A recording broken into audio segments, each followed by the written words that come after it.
اذان دے دیں.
أشهد أن لا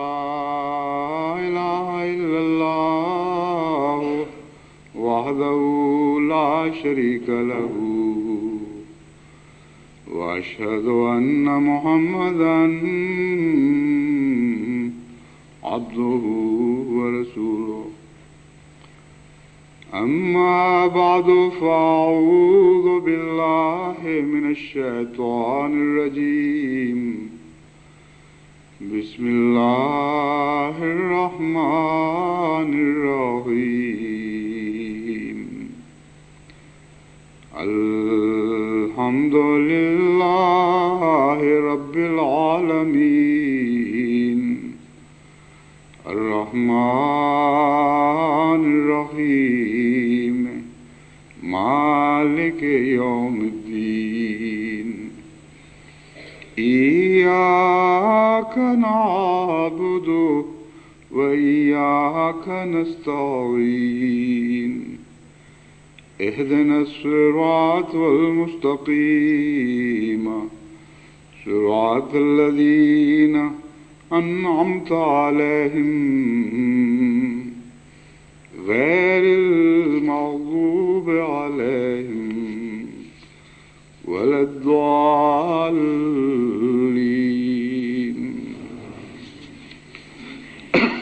گزشتہ 2 جمعوں سے لقائے باری تعالیٰ کا مضمون چل رہا ہے، اور میں نے یہ بیان کیا تھا کہ خدا تعالیٰ کو پانے کی ایک بہت ہی پیاری راہ عجز کی راہ ہے. ویسے تو جیسا کہ میں نے قرآن کریم کی آیت پڑھ کے سنائی تھی، خدا کو پانے کی بہت سی راہیں ہیں، بلکہ لا تعداد راہیں ہیں، اور ان کی طرف بسا اوقات انسان کے ذہنی تصرف کے بغیر دروازے کھلتے ہیں. بعض قلبی کیفیات ایسی انسان کی زندگی میں اس پر طاری ہوتی ہیں کہ جن کے نتیجے میں خدا تعالیٰ کی طرف دل لپکتا ہے. اور یہ جو وصال کی راہیں ہیں یہ اس موقع کی مناسبت سے دل کے اس تعلق کے نتیجے میں کھلتی ہیں. بس وہ جو کھڑکی کسی ایک راہ کی طرف کھل رہی ہے یا وہ در جو کھل رہا ہے ایک راہ کی طرف، اس میں انسان کا تصرف کوئی نہیں ہے، بلکہ اللہ تعالیٰ کا احسان ہے اور اس کی دل پر نظر پڑتی ہے اور دل کی جنبش کے نتیجے میں یہ دروازے کھلا کرتے ہیں. لیکن اس مضمون کو پھر بھی سمجھنا ضروری ہے، کیونکہ اس مضمون کو سمجھنے کے نتیجے میں وہ روکیں دور ہوتی ہیں جو دل کو خدا کے لیے متحرک کرتی ہیں، اور انسان زیادہ عرفان کے ساتھ اور زیادہ وضاحت کے ساتھ خدا تعالیٰ کی راہوں کی تلاش کر سکتا ہے اور ان میں قدم آگے بڑھا سکتا ہے. عجز کے ذکر میں نے یہ بتایا تھا کہ اس کا برعکس یعنی تکبر بھی غور کے لائق ہے، کیونکہ بسا اوقات انسان اپنے آپ کو عاجز سمجھ رہا ہوتا ہے لیکن اس میں ایک تکبر کا پہاڑ چھپا ہوا ہوتا ہے. لوگ اس محاورے سے تو واقف ہیں کہ اپنی آنکھ کا تنکا تو دکھائی نہیں دیتا، اپنی آنکھ کا شتیر تو دکھائی نہیں دیتا، دوسرے کی آنکھ کا تنکا دکھائی دے دیتا ہے. لیکن امر واقعہ یہ ہے کہ تکبر پر اس سے بہت بڑھ کر مثال صادق آتی ہے. تکبر اگر پہاڑ کی شکل میں بھی انسان میں موجود ہو تو بسا اوقات اس سے مخفی رہ جاتا ہے. اس ضمن میں ہمارے ایک احمدی شاعر مکرم چودھری محمد علی صاحب جو سائیکالوجی کے پروفیسر تھے، ان کی ایک نظم کا ایک شعر، ایک مصرع خصوصیت سے مجھے بہت ہی پسند آیا تھا، جس میں وہ لکھتے ہیں کہ آنکھوں میں ہیں انا کے ہمالے پڑے ہوئے، یعنی اپنی آنکھوں میں انا کے ہمالے پڑے ہوئے ہیں اور اس کو نظر نہیں آ رہا ہے. بس متکبر کو ہر دوسری چیز دکھائی دے رہی ہوتی ہے، اپنا تکبر دکھائی نہیں دیتا. اس لیے ایسے مریضوں سے جب مجھے واسطہ پڑتا ہے جن کو یہ سمجھانا ہو کہ آپ متکبر ہو رہے ہیں، اپنی فکر کریں ورنہ یہ ہلاکت کی راہ ہے، تو سب سے زیادہ مشکل ان کو یہ سمجھانے میں پڑتی ہے کہ آپ کے اندر تکبر کا مادہ پایا جاتا ہے، کیونکہ وہ اب شخص اپنے آپ کو عام طور پر عاجز سمجھ رہا ہوتا ہے. بہرحال یہ مضمون ایسا ہے جس پر مزید وضاحت سے روشنی کی ضرورت ہے. حضرت اقدس مسیح موعود علیہ الصلوۃ والسلام نے ایک صاحب تجربہ عارف باللہ کے طور پر جو تکبر کا ذکر فرمایا ہے، اس میں سے چند اقتباسات میں آپ کے سامنے رکھتا ہوں. منظوم کلام میں بہت سی جگہ آپ نے اس مضمون کو چھیڑا ہے. چند شعر یہ ہیں جو میں آپ کے سامنے آج پڑھ کے سناتا ہوں. جو خاک میں ملے اسے ملتا ہے آشنا، اے آزمانے والے یہ نسخہ بھی آزما. شوخی و کبر و دیو لئیں کا شکار ہے، آدم کی نسل وہ ہے جو وہ خاک سار ہے. اے کرم خاک چھوڑ دے کبر و غرور کو، زیبا ہے کبر حضرت رب غیور کو. بدتر بنو ہر ایک سے اپنے خیال میں، شاید اسی سے دخل ہو دار الوصال میں. چھوڑو غرور و کبر کے تقوی اسی میں ہے، ہو جاؤ خاک مرضی مولا اسی میں ہے.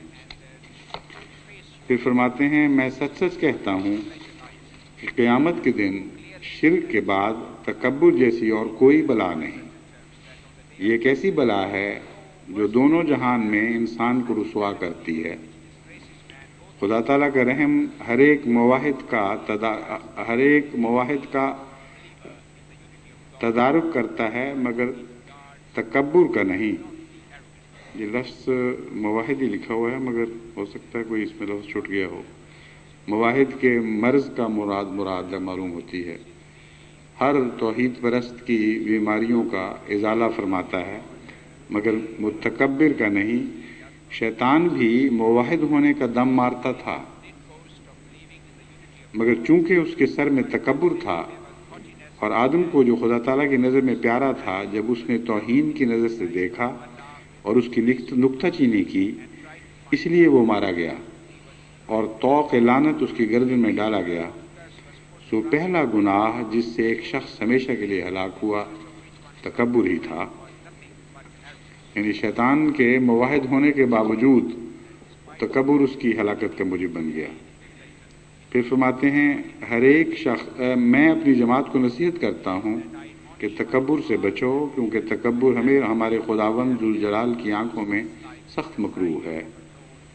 مگر تم شاید نہیں سمجھو گے کہ تکبر کیا چیز ہے۔ بس مجھ سے سمجھ لو کہ میں خدا کی روح سے بولتا ہوں، ہر ایک شخص جو اپنے بھائی کو اس لیے حقیر جانتا ہے کہ وہ اس سے زیادہ عالم یا زیادہ عقل مند یا زیادہ ہنرمند ہے، وہ متکبر ہے، کیونکہ وہ خدا کو سرچشمہ عقل اور علم کا نہیں سمجھتا اور اپنے تئیں کچھ چیز قرار دیتا ہے۔ کیا خدا قادر نہیں کہ اس کو دیوانہ کر دے اور اس کے اس بھائی کو جو وہ چھوٹا سمجھتا ہے اس سے بہتر عقل اور علم اور ہنر دے دے؟ ایسا ہی وہ شخص جو اپنے کسی مال یا جاہ و حشمت کا تصور کر کے اپنے بھائی کو حقیر سمجھتا ہے، وہ بھی متکبر ہے، کیونکہ وہ اس بات کو بھول گیا ہے کہ یہ جاہ و حشمت خدا نے ہی اس کو دی تھی، اور وہ اندھا ہے اور وہ نہیں جانتا کہ وہ خدا قادر ہے کہ اس پر ایک ایسی گردش نازل کرے کہ وہ ایک دم میں اسفل السافلین میں جا پڑے اور اس کے اس بھائی کو جس کو وہ حقیر سمجھتا ہے اس سے بہتر مال و دولت عطا کر دے۔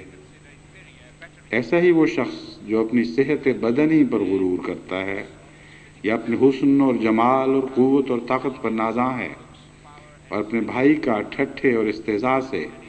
حقارت آمیز نام رکھتا ہے اور اس کے بدنی عیوب لوگوں کو سناتا ہے،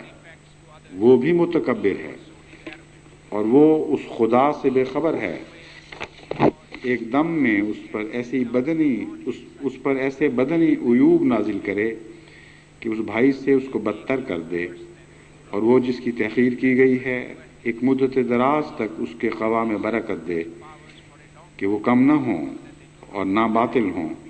کیونکہ وہ جو چاہتا ہے کرتا ہے۔ ایسا ہی وہ شخص بھی جو اپنی طاقتوں پر بھروسہ کر کے دعا مانگنے میں سست ہے،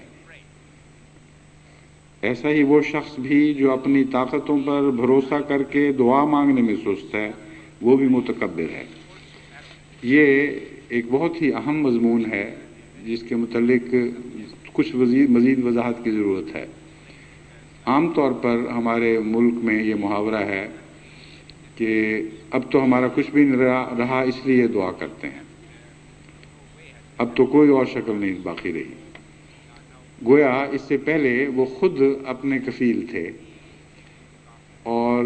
یہ اس فکرے کے اندر ایک تکبر پوشیدہ ہے، اور دعا کی قبولیت کا معنی اس رجحان میں پایا جاتا ہے۔ پس حقیقی طور پر دعا کے مضمون اور مفہوم کو سمجھنے والا وہی انسان ہے جو طاقتوں کے باوجود یہ یقین رکھتا ہو کہ ان طاقتوں میں فی ذات ہی کچھ حاصل کرنے کی استطاعت نہیں جب تک خدا کا فضل شامل حال نہ ہو۔ اس لیے یہ جو تکبر کا مضمون ہے اس کو آپ دیکھیں تو کتنا باریک تر ہوتا چلا جاتا ہے، اور تکبر دکھانے کے لیے بھی ایک عارف باللہ کی انگلی چاہیے جس نے اپنے وجود کا بہت ہی باریک نظر سے مطالعہ کیا ہے اور اپنے گرد و پیش کا بھی بہت باریک نظر سے مطالعہ کیا ہے۔ کوئی انسان جس میں ایک صداقت کا ذرا سا بھی بیج ہو، وہ حضرت مسیح موعود علیہ السلام کے اس قسم کے کلام کو پڑھنے کے بعد وہم و گمان بھی نہیں کر سکتا کہ یہ شخص جھوٹا ہو سکتا ہے، کیونکہ یہ تقویٰ کی باریک راہیں سوائے اعلیٰ درجے کے صداقت شیار لوگوں کو اور نصیب نہیں ہوا کرتی۔ بس دیکھیں کس طرح آپ ہماری اصلاح فرماتے ہیں، ہمیں تقویٰ کی باریک راہیں دکھاتے ہیں، ان خطرات سے آگاہ کرتے ہیں جو ہمیں روز درپیش ہوتے ہیں اور ہم ان سے اپنی آنکھیں بند کیے رکھتے ہیں۔ فرماتے ہیں وہ شخص بھی جو اپنی طاقتوں پر بھروسہ کر کے دعا مانگنے میں سست ہے، وہ بھی متکبر ہے، کیونکہ قوتوں اور قدرتوں کے سرچشمہ کو اس نے شناخت نہیں کیا اور اپنے تئیں کچھ چیز سمجھا ہے، تو تم اے عزیزو ان تمام باتوں کو یاد رکھو، ایسا نہ ہو کہ تم کسی پہلو سے خدا تعالیٰ کی نظر میں متکبر ٹھہر جاؤ اور تم کو خبر نہ ہو۔ ایک شخص جو اپنے بھائی کے ایک غلط لفظ کی تکبر کے ساتھ تصحیح کرتا ہے، اس نے بھی تکبر سے حصہ لیا ہے۔ تصحیح منع نہیں، یعنی درست کرنا کسی کو، لیکن رجحان ہے جو یہ فیصلہ کرے گا کہ وہ خدا کی نظر میں پسندیدہ فعل تھا یا برا فعل تھا۔ ایک تصحیح ہے، جیسا کہ میں پہلے بھی جماعت کو متوجہ کر چکا ہوں، جو حضرت اقدس محمد مصطفیٰ صلی اللہ علیہ وآلہ وسلم نے ہمیں سمجھائی کہ جب نماز میں امام غلطی کرے تو سبحان اللہ کہا کرو۔ کیسی پیاری تصحیح ہے۔ یہ بتایا گیا کہ اللہ پاک ہے، صرف نہ تصحیح کرنے والا غلطی سے پاک ہے، نہ وہ پاک ہے جس کی تصحیح کی جا رہی ہے، اور اللہ پاک ہے۔ تو تصحیح کے ساتھ ہی انکسار کا نسخہ بھی دے دیا اور تکبر سے بچنے کی راہ بھی دکھا دی۔ تو آپ فرماتے ہیں کہ تکبر کے ساتھ جو تصحیح کرتا ہے اس نے تکبر کی ہے، ورنہ تصحیح اپنی ذات میں کوئی برا فعل نہیں۔ ہمیں تو امر بالمعروف اور نہی عن المنکر کے لیے کھڑا کیا گیا ہے۔ اس لیے یہ کہنا غلط ہے کہ ہم کسی بھائی کی درستی کریں تو نعوذ باللہ وہ تکبر ہوگا۔ کس انداز میں درستی کرتے ہیں، یہ ہے جو فیصلہ کن بات ہے کہ کوئی انسان متکبر ثابت ہوتا ہے یا عاجز ثابت ہوتا ہے۔ بعض دفعہ کسی انسان کی تصحیح کی طرف آپ توجہ کرتے ہیں اور استغفار بھی کرتے ہیں اور سوچتے ہیں کہ یہ غلطی اس سے ہوئی ہے، کل مجھ سے بھی ہوئی تھی، میں اس بات کا اہل بھی ہوں کہ نہیں کس کی تصحیح کر سکوں۔ ایک یہ رجحان ہے۔ ایک یہ ہے کہ میں نے پکڑ لیا اس کو، یہ بڑا بنا پھرتا تھا اپنا، یہ جماعت کا عہدیدار، یہ فلاں شخص، اب میں بتاتا ہوں اس کو کہ یہ کیا چیز ہے۔ ان دونوں باتوں میں، دونوں رجحانات میں زمین آسمان کا فرق ہے، حالانکہ امر واقعہ وہی رہتا ہے۔ ایک غلطی سرزد ہوئی ہے، وہ برحق ہے، بس یہ ہیں وہ باریک راہیں جن پر چل کر آپ پہلے اپنے تکبر کو مٹائیں، کیونکہ متکبر خدا کی راہوں پہ داخل نہیں ہوتا، متکبر کو رفتوں کے آسمان نصیب نہیں ہوتے۔ یہ قرآن کریم کا فیصلہ ہے، اس فیصلے میں کوئی تبدیلی نہیں ہو سکتی۔ ایک شخص جو اپنے بھائی کی بات کو تواضع سے سننا نہیں چاہتا اور منہ پھیر لیتا ہے، اس نے بھی تکبر سے حصہ لیا ہے۔ ایک غریب بھائی جو اس کے پاس بیٹھا ہے اور وہ کراہت کرتا ہے، اس نے بھی تکبر سے حصہ لیا ہے۔ ایک شخص جو دعا کرنے والے کو ٹھٹھے اور ہنسی سے دیکھتا ہے، اس نے بھی تکبر سے ایک حصہ لیا ہے۔ اور وہ جو خدا کے مامور اور مرسل کی پورے طور پر اطاعت کرنا نہیں چاہتا، اس نے بھی تکبر سے ایک حصہ لیا ہے۔ اور وہ جو خدا کے مامور اور مرسل کی باتوں کو غور سے نہیں سنتا اور اس کی تحریروں کو غور سے نہیں پڑھتا، اس نے بھی تکبر سے ایک حصہ لیا ہے۔ سو کوشش کرو کہ کوئی حصہ تکبر کا تم میں نہ ہو، تاکہ ہلاک نہ ہو جاؤ اور تا تم اپنے اہل و عیال سمیت نجات پاؤ۔ خدا کی طرف جھکو اور جس طرح دنیا میں کسی سے محبت ممکن ہے تم اس سے کرو، اور جس قدر دنیا میں کسی سے انسان ڈر سکتا ہے تم اپنے خدا سے ڈرو۔ پاک دل ہو جاؤ اور پاک ارادہ اور غریب اور مسکین اور بے شر، تا تم پر رحم ہو۔ پھر آپ فرماتے ہیں یاد رہے کہ تکبر کو جھوٹ لازم پڑا ہوا ہے، بلکہ نہایت پلید جھوٹ وہ ہے جو تکبر کے ساتھ مل کر ظاہر ہوتا ہے۔ یہی وجہ ہے کہ اللہ جل شانہ نے متکبر کا سب سے پہلے سر توڑتا ہے۔ تکبر کا جھوٹ کے ساتھ جو رشتہ ہے، یہ ایک بہت ہی حیرت انگیز مضمون ہے جس کے اوپر حضرت مسیح موعود علیہ السلام نے لب کشائی فرمائی ہے، اور اس پر غور کرنا چاہیے۔ امر واقعہ یہ ہے کہ آپ جب غور کر کے تجزیہ کریں گے تو آپ حیران رہ جائیں گے کہ کس طرح تکبر اور جھوٹ کا چولی دامن کا ساتھ رہتا ہے۔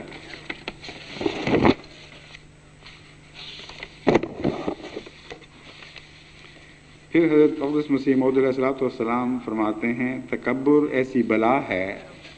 کہ انسان کا پیچھا نہیں چھوڑتی۔ یاد رکھو تکبر شیطان سے آتا ہے اور تکبر کرنے والے کو شیطان بنا دیتا ہے۔ جب تک انسان اس راہ سے قطعاً دور نہ ہو، قبول حق و فیضان الوہیت ہرگز نہیں پا سکتا۔ یہ فقرہ غور کے لائق ہے کہ تکبر شیطان سے آتا ہے اور تکبر کرنے والے کو شیطان بنا دیتا ہے۔ اب غور کریں تو شیطان بنا ہی تکبر سے تھا، اس کا آغاز ہی تکبر سے ہوا اور اس کا انجام شیطانیت پر تکبر کے نتیجے میں ہوا۔ بس شیطان ہی سے تکبر آتا ہے اور بالآخر انسان کو شیطان بنا دیتا ہے۔ جب تک انسان اس راہ سے قطعاً دور نہ ہو، قبول حق و فیضان الوہیت ہرگز نہیں پا سکتا، کیونکہ تکبر اس کی راہ میں روک ہو جاتا ہے۔ بس کسی طرح سے بھی تکبر نہیں کرنا چاہیے، علم کے لحاظ سے، نہ دولت کے لحاظ سے، نہ وجاہت کے لحاظ سے، نہ ذات اور خاندان اور حسب نسب کی وجہ سے، کیونکہ زیادہ تر تکبر انہی باتوں سے پیدا ہوتا ہے۔ جب تک انسان اپنے آپ کو ان گھمنڈوں سے پاک و صاف نہ کرے گا، اس وقت تک وہ اللہ جل شانہ کے نزدیک پسندیدہ و برگزیدہ نہیں ہو سکتا۔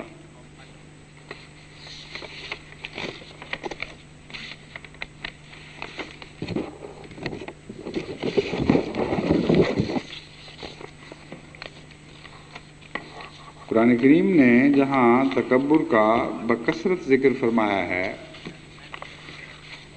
ان آیات پر اگر آپ غور کریں تو تکبر کی بہت سی باریک راہوں پر آپ اطلاع پا سکتے ہیں، کیونکہ قرآن کریم کا یہ اسلوب ہے کہ بظاہر ایک ہی مضمون بار بار دہراتا ہے، لیکن جب آپ سیاق و سباق پر غور کریں اور آیات میں معمولی تبدیلیوں پر غور کریں تو تب آپ کو یہ سمجھ آتی ہے کہ ایک ہی مضمون نہیں ہے، بلکہ ایک مضمون کی مختلف شاخوں پر بحث ہو رہی ہے اور مختلف پہلوؤں اور زاویوں سے ایک مضمون کو زیادہ روشن اور واضح کر کے دکھایا جا رہا ہے۔ قرآن کریم کی متعدد آیات میں سے جو دو میں نے وقت کی رعایت سے آج چنی ہیں، ایک دو اور ہیں وہ بعد میں ان کا ذکر آ جائے۔ اللہ تعالیٰ فرماتا ہے، ساصرف عن آیاتی الذین یتکبرون فی الارض بغیر الحق وإن یروا کل آیۃ لا یؤمنوا بها وإن یروا سبیل الرشد لا یتخذوہ سبیلا وإن یروا سبیل الغی یتخذوہ سبیلا ذلک بأنہم کذبوا بآیاتنا وَكَانُوا عَنْهَا غَافِلِينَ۔ سأصرف عن آیاتی الذین یتکبرون فی الارض، میں ان لوگوں کے منہ اپنے نشانات سے اور اپنی آیات سے پھیر دوں گا جو زمین میں تکبر کرتے ہیں، اور ان کا اس کا کوئی حق نہیں، ان کو اس بات کا کوئی حق نہیں۔ بس سب سے بڑا نقصان متکبر کا یہ ہے کہ وہ ان نشانات کو جو ہر طرف قدرت میں پھیلے پڑے ہیں ان کو دیکھ کر ان سے استفادہ نہیں کر سکتا اور ان کو سمجھ نہیں سکتا، وہ اپنی آنکھیں ان کو دیکھتے ہوئے پھیر لیتا ہے۔ بس ایک دنیا دار کا قانون قدرت کا مطالعہ اسی وجہ سے اس کو کوئی فائدہ نہیں دیتا کہ وہ سمجھتا ہے کہ یہ میری ذاتی عظمت ہے کہ میں نے یہ باتیں معلوم کی ہیں۔ ہر دریافت کے نتیجے میں اس کی انا بلند تر ہوتی چلی جاتی ہے اور وہ سمجھتا ہے کہ دیکھو میں نے دنیا کو یہ دولت دی ہے کہ میں یہ راز سمجھ گیا۔ حالانکہ اگر عرفان تکبر نہ ہوتا تو ہر مطالعہ اس کو اور زیادہ عاجز کرتا چلا جاتا۔ بس سائنس کی دنیا میں بھی ہمیں ایسے عاجز بندے دکھائی دیتے ہیں جنہوں نے جتنا زیادہ خدا کے رازوں پر سے پردے اٹھانے کی سعادت پائی، اتنا ہی زیادہ وہ عاجز اور منکسر مزاج ہوتے چلے گئے۔ نیوٹن کا وہ فقرہ آج تک دنیا کے لٹریچر میں بارہا کوٹ کیا جاتا ہے، وہ بیان کیا جاتا ہے کہ اس نے اپنے آخری عمر میں یہ کہا کہ دنیا یہ سمجھتی ہے کہ میں نے بہت کچھ دریافت کر لیا، بہت سے علوم پر سے پردے اٹھائے، ایک نیا جہان زاویہ نگاہ کا تمہیں بخشا ہے، لیکن میں جب اپنے اوپر غور کرتا ہوں اور اپنی علمی حالت کا جائزہ لیتا ہوں تو اس بچے کی طرح اپنے آپ کو پاتا ہوں جو علم کے سمندر کے کنارے گھونگوں کی تلاش میں پھر رہا ہو، اور کوئی گھونگا اٹھاتا ہے اور اس میں کان سے لگا کر سنتا ہے کہ دیکھیں اس کے اندر کیا چیز ہے، جبکہ ابھی وہ سمندر میں داخل ہی نہیں ہوا، پہلا قدم بھی اس نے نہیں رکھا۔ بس قانون قدرت نے جو اپنے راز خود باہر پھینک دیے ہیں، ان پر نظر کرنے والا سائنسدان اگر متکبر ہو تو وہ کسی رنگ میں بھی خدا کے وصل کا فیض نہیں پا سکتا، لیکن اگر اس میں عزت ہو تو اس کی توجہ اس طرف مبذول ہوتی ہے۔ کس حد تک وہ خدا کو پالے یہ دوسری باتیں ہیں جو اثر انداز ہوتی ہیں، لیکن کم سے کم اس کے لیے ایک راہ کھل جاتی ہے، وہ چاہے تو اس راہ پر آگے قدم بڑھا سکتا ہے۔ بس اس مضمون کو جب ہم روحانی دنیا میں دیکھتے ہیں تو تمام وہ لوگ جو تکبر رکھتے ہیں وہ ہمیشہ نبوت کا انکار کرتے ہیں۔ جب سے دنیا بنی ہے نبوت کا سب سے زیادہ شدت سے انکار ہوا ہے۔ یہ وہم کہ یہ کوئی نیا رجحان پیدا ہوا ہے، اور اس رجحان کی وجہ یہ ہے کہ حضرت صلی اللہ علیہ وسلم کو اللہ تعالیٰ نے خاتم النبیین قرار دیا، اس کے بعد سے ختم نبوت کا تصور پیدا ہوا ہے۔ یہ بالکل غلط اور بے بنیاد بات ہے۔ قرآن کریم فرماتا ہے کہ یوسف کو بھی تم نے بڑے دکھ دیے تھے، پہلے تو قبول نہیں کرتے تھے، لیکن جب قبول کر لیا اور وہ ہلاک ہو گیا، وہ چلا گیا، تو پھر تم نے یہ عقیدہ بنا لیا کہ اب اس کے بعد خدا اور کسی کو نہیں بھیجے گا۔ یہ بیان کرنا مقصود ہے کہ نبوت کا انکار ہمیشہ ہوا ہے اور اس کی راہ میں تکبر حائل ہوا کرتا ہے۔ اس مضمون کو یہ آیت کھول رہی ہے، سأصرف عن آیاتی الذین یتکبرون فی الارض بغیر الحق۔ وہ لوگ جو تکبر کرتے ہیں ان کے سامنے میرے نشان کھلے کھلے آتے ہیں، لیکن وہ دیکھ نہیں سکتے، میں ان کے منہ پھیر دیتا ہوں، میں ان کو اس لائق نہیں سمجھتا کہ وہ ان نشانات کی راہوں سے مشتق رسائی پائیں۔ پھر فرمایا وَإِن يَرَوْا سَبِيلَ الرُّشْدِ لَا يَتَّخِذُوهُ وَإِن يَرَوْا كُلَّ آیَةٍ لَا يُؤْمِنُوا بِهَا۔ قرآن کریم نے اسی مضمون کو ایک اور جگہ فرمایا ہے، بیان فرمایا ہے وَمَا يُشْعِرُكُمْ أَنَّهَا إِذَا جَاءَتْ لَا يُؤْمِنُونَ إِنَّمَا الْآيَاتُ عِندَ اللَّهِ وَمَا يُشْعِرُكُمْ أَنَّهَا إِذَا جَاءَتْ لَا يُؤْمِنُونَ۔ خدا کے ہاں تو بے شمار راہیں ہیں جو آیات کی صورت میں بکھری پڑی، لیکن تمہیں کیا سمجھائے، کس طرح ہم تمہیں عقل دیں کہ جب وہ نشانات ظاہر ہوں گے تم نہیں دیکھ سکو گے، تم پھر بھی نہ انکار کرتے چلے جاؤ گے۔ یہ مرض کیا ہے؟ یہ آیت جو اس پر ہم غور کر رہے ہیں یہ بتاتی ہے کہ تکبر کی مرض ہے۔ کل آیت لا یؤمنوا بہا، وہ دیکھیں گے ہر قسم کے نشانات، لا یؤمنوا بہا، لیکن بدنصیبوں کو یہ توفیق نہیں ملے گی کہ ان آیات سے فائدہ اٹھا کر ایمان حاصل کر لیں۔ وَإِن يَرَوْا سَبِيلَ الرُّشْدِ لَا يَتَّخِذُوهُ سَبِيلًا، ہر بھلائی کی راہ دیکھ کر اس سے ان کے قدم رک جائیں گے۔ وَإِن يَرَوْا سَبِيلَ الْغَيِّ يَتَّخِذُوهُ سَبِيلًا، ہاں جب وہ ٹہری اور کج راہیں دیکھیں گے تو ان پر آگے قدم بڑھائیں گے اور تیزی کے ساتھ ان کو قبول کریں گے۔ ذَلِكَ بِأَنَّهُمْ كَذَّبُوا بِآيَاتِنَا وَكَانُوا عَنْهَا غَافِلِينَ، یہ اس لیے ہے کہ انہوں نے خدا تعالیٰ کے نشانوں کا انکار کر دیا ہے، وَكَانُوا عَنْهَا غَافِلِينَ، اور وہ اس سے غفلت کی حالت میں پڑے ہوئے ہیں۔ بس متکبر قوموں کے لیے کچھ بھی بھلائی باقی نہیں رہتی، اور ان کی یہ پہچان بن جاتی ہے کہ وہ عقل کی بات دیکھ کر اس سے رک جاتے ہیں اور غلط اور کج بات دیکھ کر اس میں آگے بڑھنا شروع کر دیتے ہیں۔ بس ایسی قومیں دن بدن اپنی اخلاقی، سیاسی، معاشی، تمدنی، اقتصادی ہر پہلو سے انحطاط پذیر ہو جاتی ہیں، کیونکہ تکبر کے نتیجے میں جب وہ خدا کے عرفان سے غافل رہ جاتے ہیں یا حجاب پیدا ہو جاتا ہے، تو چونکہ نور دراصل اللہ ہی کا نور ہے، اس لیے ان کی عقلوں میں دوسرے نور کو پہچاننے کی استطاعت بھی باقی نہیں رہتی۔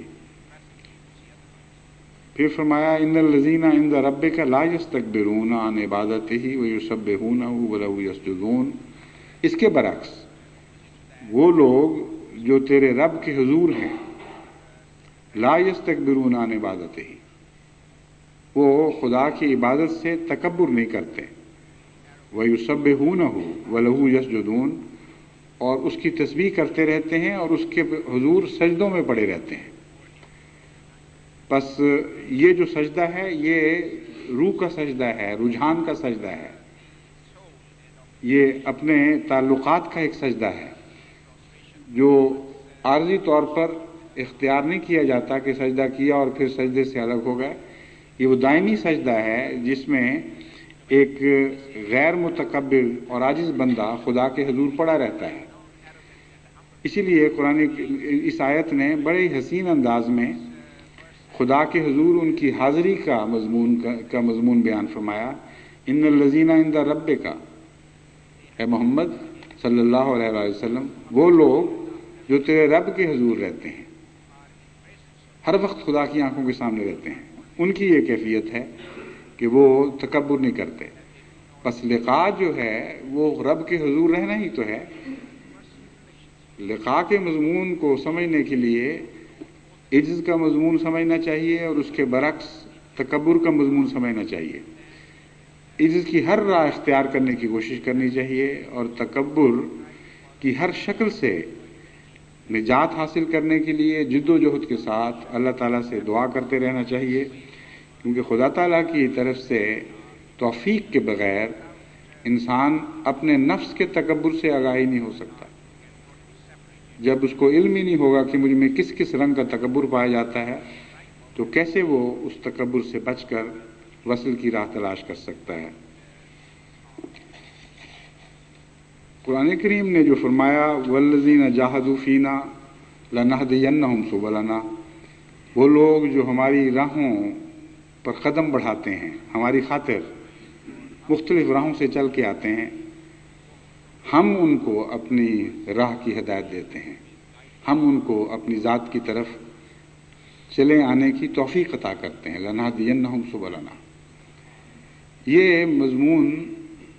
حضرت مسیح موعود کے کلام میں ایک جوابی دعا کے رنگ میں یا بے اختیار خواہش کے رنگ میں پایا جاتا ہے۔ آپ عرض کرتے ہیں تیرے کوچے میں کن راہوں سے آؤں، وہ خدمت کیا ہے جس سے تجھ کو پاؤں۔ کیسی بے اختیار عشق کی آواز ہے۔ اے میرے آقا، میں جانتا ہوں کہ بہت سی راہیں ہیں، لیکن اتنی راہیں کہ دل جس طرح ایکسائٹمنٹ کی وجہ سے مرتعش ہو گیا ہے، اس میں ایک اضطراب پیدا ہو گیا ہے، کس کو پکڑوں میں، اس کو کن کن راہوں سے تیرے حضور حاضر ہوں۔ یہ جو عشق کی بے اختیار آواز ہے، اس کے پیچھے ایک بہت گہری تڑپ پائی جاتی ہے۔ کوئی انسان جسے ادنا سا بھی نفسیات کا شعور ہو، حضرت اقدس مسیح موعود علیہ السلام کے اس شعر کو سننے کے بعد آپ کے متعلق یہ نہیں وہم بھی نہیں کر سکتا کہ یہ شخص جھوٹا، نعوذ باللہ، خدا پر جھوٹ بولنے والا شخص ہے۔ یہ بے قرار تڑپ گہری سچائی کے نتیجے میں نصیب ہوتی ہے اور گہرے عشق کے نتیجے میں نصیب ہوتی ہے۔ اس کو آپ جتنی دفعہ پڑھیں، آپ پھر بھی حضرت مسیح موعود علیہ السلام کے دل کی اس طرف کا تصور نہیں مان سکتے، کیونکہ اس کے لیے کچھ نہ کچھ تجربہ ضروری ہے۔ فرماتے ہیں تیرے کوچے میں کن راہوں سے آؤں، وہ خدمت کیا ہے جس سے تجھ کو پاؤں۔ وہ شخص جس کی ساری زندگی خدمت میں وقف ہو، جس کی ہر راہ خدا کی طرف جانے والی راہ ہو، اس کے دل کا یہ حال ہے تیرے کوچے میں کن راہوں سے آؤں۔ اس کو عجز کہتے ہیں۔ حقیقی عجز یہ ہے۔ فرماتے ہیں، عرض کرتے ہیں محبت ہے کہ جس سے کھینچا جاؤں، خدائی ہے خودی جس سے جلاؤں۔ محبت چیز کیا کس کو بتاؤں، وفا کیا راز ہے کس کو سناؤں۔ میں اس آندھی کو اب کیوں کر چھپاؤں، یہی بہتر کہ خاک اپنی اڑاؤں۔ کہاں ہم اور کہاں دنیا مادی، تو سبحان الذی اخذ العادی۔ بس یہ جو عجز کا مضمون ہے، اس کو حضرت مسیح موعود علیہ السلام کے اس کلام نے عشق سے باندھ دیا ہے، اور تمام راہوں کا خلاصہ جو خدا کی طرف لے کے جاتی ہیں ان چند شعروں میں بیان کر دیا ہے۔ حقیقت یہ ہے کہ سچے عز کی راہ سچی محبت کے بغیر نصیب نہیں ہو سکتی، اور یہی وہ عز کی راہ ہے جس کی تلاش میں ہمیں سرگرداں رہنا چاہیے، جس کے لیے ہمیں اس رمضان میں خصوصیت سے دعا کرتے رہنا چاہیے کہ ہمیں سچا عز نصیب ہو اور تکبر کا ہر پہاڑ ملیا میٹ ہو جائے ہمارے وجود میں سے، اور ہماری زمین خدا کے حضور اس طرح بچ جائے جس طرح روح خدا کے حضور بعض دفعہ اس کی محبت میں بچتی ہوئی محسوس ہوتی ہے، اس طرح ہمارا سارا وجود خدا کے لیے ہمیشہ بچ جائے، اور یہ وہی مضمون ہے جسے مستقل سجدے کے مضمون کے طور پر قرآن کریم نے پیش کیا ہے۔ جہاں تک راہوں کا تعلق ہے، جیسا کہ میں نے بیان کیا ہے، عجز کی راہ کہنے کو تو آسان لفظ ہے مگر اسے پہچاننا مشکل کام ہے، اور امر واقعہ یہ ہے کہ جب تک ایک عارف باللہ عاجز سے عجز کا مضمون سیکھا نہ جائے اس وقت تک انسان کو یہ راہ نصیب نہیں ہو سکتی۔ مختلف راہوں میں جو سب سے بنیادی راہ ہے وہ عجز کی ہے، لیکن اس کا عرفان انبیاء سے حاصل ہوتا ہے، اس کے بغیر نہیں۔ تبھی قرآن کریم انبیاء کو وسیلے کے طور پر پیش کرتا ہے، یعنی حضرت اقدس محمد مصطفیٰ یوں کہنا چاہیے کہ قرآن کریم نے حضرت اقدس محمد مصطفیٰ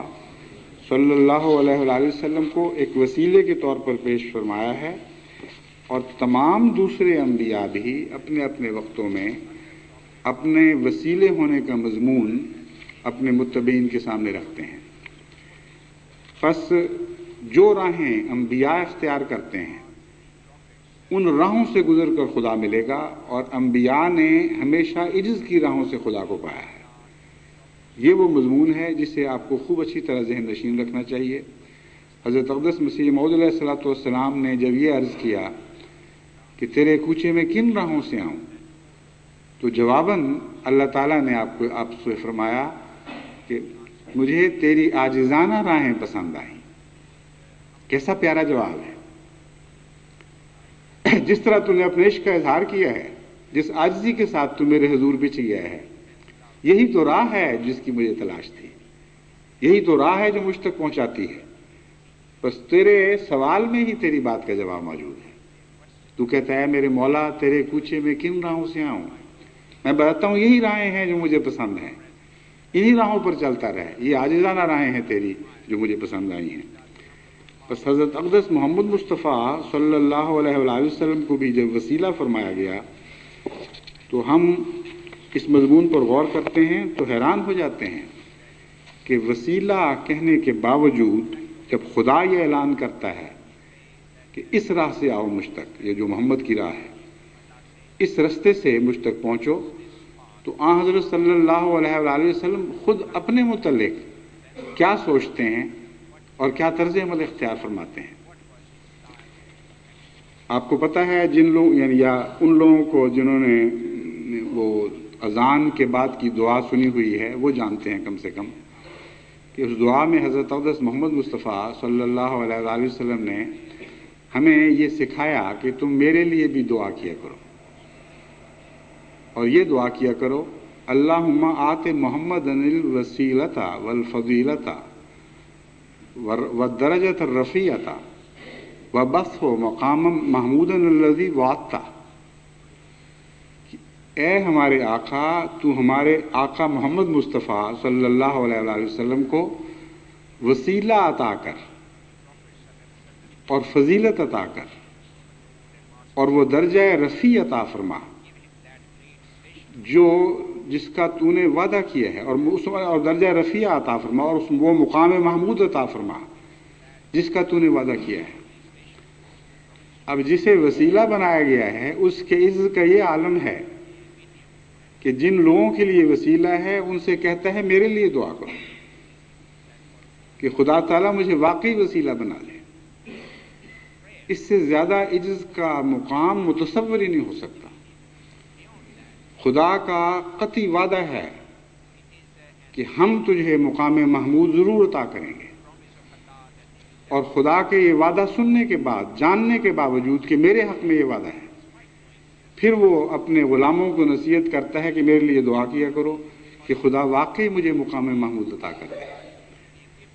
پس نبوت کی گہرائی تک، نبوت کی کنہ کو سمجھنے کے لیے عجز کے مقام کو سمجھنا چاہیے۔ حضرت اقدس محمد مصطفیٰ صلی اللہ علیہ وآلہ وسلم تمام بنی نوع انسان میں میرے ایمان کے مطابق سب سے زیادہ عاجز بندے تھے، اور یہ جو دعا ہے، اس قسم کی دعا آپ کو دنیا کے کسی اور نبی نے نہیں سکھائی۔ کم سے کم میرے علم میں، مذاہب کے مطالعہ میں ایسی کوئی دعا نظر نہیں آتی، حالانکہ دوسروں کو بھی وسیلہ قرار دیا گیا ہے۔ حضرت مسیح کا یہ قول ہمیں ملتا ہے کہ راہ اور حق اور زندگی میں ہوں، کوئی میرے وسیلہ کے بغیر باپ کے پاس نہیں آتا۔ لیکن ایسی کوئی دعا نہیں ملتی جس میں اپنے غلاموں کو انہوں نے یہ نصیحت کی ہو کہ میرے لیے دعا کیا کرو کہ جو وسیلہ خدا نے مجھے بنایا ہے اور جو راہ بنایا ہے وہ واقعتاً اپنے تمام تر معانی کے ساتھ مجھے نصیب ہو جائے۔ پس وسیلہ ہونا اپنی ذات میں ایک بڑا گہرا مضمون ہے، اور حضرت اقدس محمد مصطفیٰ صلی اللہ علیہ وآلہ وسلم سے تعلق قائم کیے بغیر یہ وسیلہ نہیں نصیب ہو سکتا۔ اور یہ تعلق جس طرح آن حضرت صلی اللہ علیہ وآلہ وسلم کو اپنے رب سے عاجزانہ تھا، اسی طرح آپ کی امت کا فرض ہے، اور اس کے بغیر راہ کوئی نہیں، کہ آن حضرت صلی اللہ علیہ وآلہ وسلم سے اپنے تعلق کو عاجزانہ بنا دے، اور اپنے وجود کو آن حضور کے وجود کے سامنے بچھا دے، گویا کہ کلیتاً آپ کی بادشاہی کو قبول کر لے۔ حضرت مسیح موعود علیہ السلام اسی وسیلے کے مضمون کا ذکر کرتے ہوئے فرماتے ہیں، واللہ ان محمدً کردافت وبہل وصول بسدت السلطان۔ خدا کی قسم، حضرت محمد مصطفیٰ صلی اللہ علیہ وآلہ وسلم تو خدا تعالیٰ کے وزیر اعظم ہیں، وبہل وصول بسدت السلطان، اس بادشاہ یعنی خدا تعالیٰ کی چوکھٹ پر اس وزیر اعظم کے وسیلے سے پہنچا جائے گا۔ اگر وزیر اعظم کی طرف سے حکم نصیب نہ ہو، اجازت نامہ نصیب نہ ہو، تو کون ہے جو بادشاہ کی چوکھٹ تک پہنچتا ہے؟ بس آن حضرت صلی اللہ علیہ وآلہ وسلم سے ایک تعلق لازمی ہے، اور وہ تعلق اسی طرح عاجزانہ ہونا چاہیے جس طرح حضرت اقدس محمد مصطفیٰ صلی اللہ علیہ وآلہ وسلم کا تعلق عاجزانہ تھا۔ علاوہ ازیں آن حضرت صلی اللہ علیہ وآلہ وسلم کا بندوں سے بھی ایک عاجزانہ تعلق تھا، اور اس مضمون کو سمجھیں گے تو پھر آپ کے وسیلہ ہونے کا مضمون زیادہ سمجھ آ جائے گی۔ اپنے غلاموں کو دعا کے لیے کہنا، ان باتوں میں دعا کے لیے کہنا جن کے حتمی طور پر فیصلہ شدہ ہونا معلوم ہو چکا تھا، یہ اپنے غلاموں کے سامنے ایک عاجزانہ تعلق کا اظہار ہے۔ حضرت عمر کو ایک موقع پر کہا، بھائی میرے لیے دعا کرنا۔ پس آن حضرت صلی اللہ علیہ وآلہ وسلم کا خدا تعالیٰ سے جو عاجزانہ تعلق تھا، اس کے ساتھ بنی نوع انسان کے ساتھ بھی ایک عاجزانہ تعلق تھا، اور غریبوں سے ایک گہرا تعلق تھا۔ بس محض ایک رومانی عشق کا اظہار کافی نہیں ہے۔ آن حضرت صلی اللہ علیہ وآلہ وسلم اگر وسیلہ بنیں گے تو ان لوگوں کے لیے بنیں گے جو آپ کے وسیلہ ہونے کے مضمون کو سمجھتے ہیں، اور ان راہوں سے آپ کے پاس پہنچتے ہیں جو راہیں آپ نے خود ہمیں دکھائی ہیں۔ ان میں جیسا کہ میں نے بیان کیا ہے، عاجزانہ راہیں ہیں جو ہر سمت میں عاجزی کے ساتھ چلتی ہیں۔ بنی نوع انسان سے بھی عاجزانہ تعلق ہے، اور خدا سے بھی عاجزانہ تعلق ہے، اور جہاں تک خدا کے غریب بندوں کا تعلق ہے، ان میں اتر کر آپ نے دراصل خدا کو پایا ہے۔ خدا کے مصیبت زدہ بندوں کی راہ سے آپ نے خدا کے وجود کو پایا ہے۔ اس بات کا قطعی ثبوت اس واقعہ میں ملتا ہے جو نبوت کے حصول کے ماہ بعد پیش آیا۔ حضرت اقدس محمد مصطفیٰ صلی اللہ علیہ وآلہ وسلم کو جب نبوت کے مقام پر فائز فرمایا گیا اور پہلی وحی نازل ہوئی، تو جب آپ بہت سخت خوف زدہ حالت میں کہ یہ کیا واقعہ مجھ سے گزر گیا ہے، گھر واپس لوٹے اور اس قدر گہرا اثر تھا اس واقعہ کا کہ آپ شدت سے کانپ رہے تھے اور سخت سردی محسوس کر رہے تھے۔ حضرت خدیجہ رضی اللہ تعالیٰ عنہا نے آپ کو